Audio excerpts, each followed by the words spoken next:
c'est une suite logique c'est-à-dire nga toog nekk ak sa njaboot sa jëkkër ni la man maay uti je prends soin de toi et des enfants mais loolu dafa neex sauf que réalité aujourd'hui bi moo ko mayatul je vais continuer à m'expliquer gis nga Sophie c'est pas parce que tey Benoît da nga yor yàlla da la wërsëgal nga liggéey yor sa kër yor sa jabar rek que góor yëpp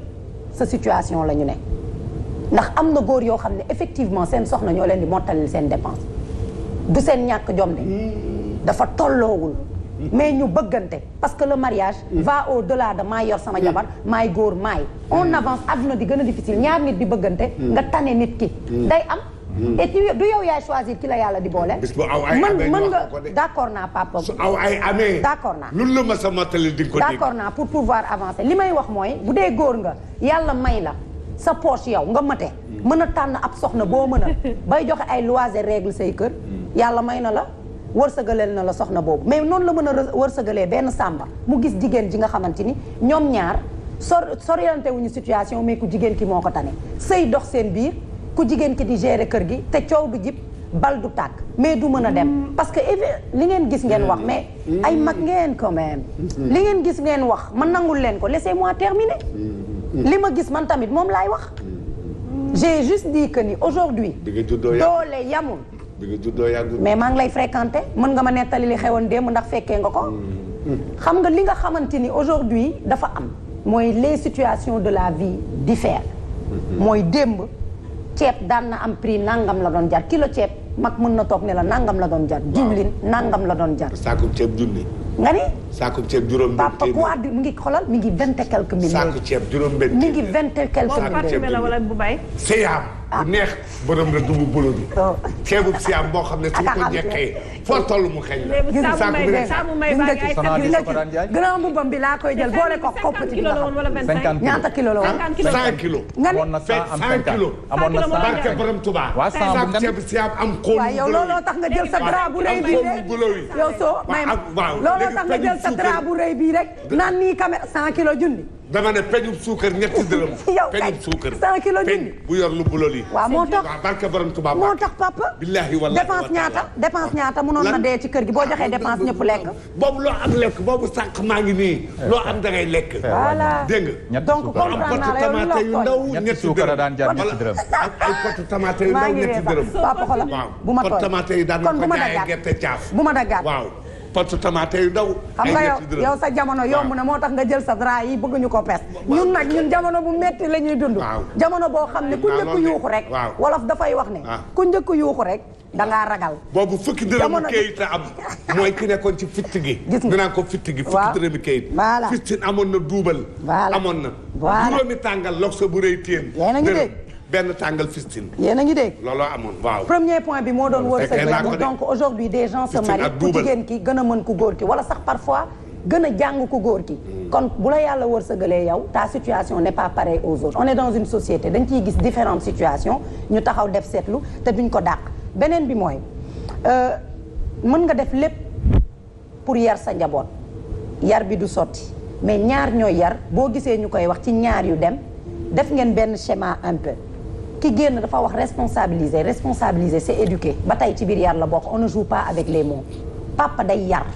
buñ ne papa day yar ku ci nekk tey autour de plateau bii wax na papa ba daaneel mës a wax li ne ci moom yépp ay baayam ñoo ko def ci moom ci yar Safia mii toog même chose man Sophie Gueye même chose bu ñu defee tour du plateau li positif laa wax de bokkul ak yërmande yaay bokkul ak yaay ni muy yare mais c'est effectivement ces deux éducations différentes te bi ci gën a positif généralement ci papa lay jóge ndax ni muy doxalee du parce que papa dafa gën a bëgg yaay wala yaay dafa gën a bëgg papa de impact bi muy am ci doom bi la boo defee bêtise lu ñu lay wax bu sa papa ñëwee c'est parce que am na sa papa nu mu lay corriger ak nu mu lay yaree nit dina def dara nga ne ko ku la yar ñu ne ko baay ji moo ko yar l'homme c'est très bien éduqué te man dama gëm ni góor impact bi mu mën a am ci njabootam ngir mu baax sax parfois du ci fekk jigéen ndax li ci ëpp ñun dañuy yaree yërmande li ci ëpp laa wax donc du ñu bàyyi ba tey ñu jël éducation bi incombé ko ne moom bu toogee day yar papa toog na fi ne jigéen day nëbbal doom waaw du benn du ñaar émission c'est vrai naan jigéen du aider sax à éduquer xale yi ndax dañuy nëbbal donc aujourd'hui mënuñu toogaat parce que thème bii la rek ñuy wax man dama gëm ne ndey day yar baay day yar ndey sàmm baay sàmm maintenant le rôle de la femme ci biir kër gi man duma ko mës a teggi mais damay ñëw taxaw ne aujourd'hui la femme bu génnul uti question de survie la dañuy jóge junni attention dem 20 000 jigéen bu toog je vais m'expliquer survie pourquoi survie nga am jëkkër mu mën la yor la di la dundal mais du jëkkër yëpp pourquoi parce que moo ciy topp du jigéen ñëpp am njëriñ boobu pourquoi xam nga parce que moo ciy topp Sophie je m'explique bu ma ne pourquoi survie mooy bépp jigéen boo xam ne sa doom xiif na nga am possibilité dem liggéey toog ne da nga koy seetaan yaa ngi def loo xamante ni moo raw fuuf ne da ngay toog di jaamu yàlla muy benn deuxièmement tu peux pas avoir un enfant ne da nga koy yar avec le ventre vide Sénégal la ñu ne y a des veuves y a des veuves y a des veufs y a des personnes yoo xamante ni waaw c'est loolu yow exception li ñu di dee tous les jours na ma yàlla jéggal sax tu me fais utiliser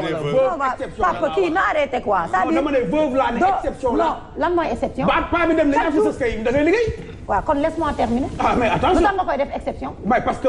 veuve kay exception mais on a juste dit recherche d'enfants et d'éducation borom kër gi nekk fa waaw mais bu fa borom kër gi nekkul kan mooy liggéey léegi borom kër gi bu fekkee génn na te que la fekk liggéey mais dañu ne papa recherche d'argent et éducation rek la ñu wax mooy mën na nekk veuve la mais elle peut réussir le challenge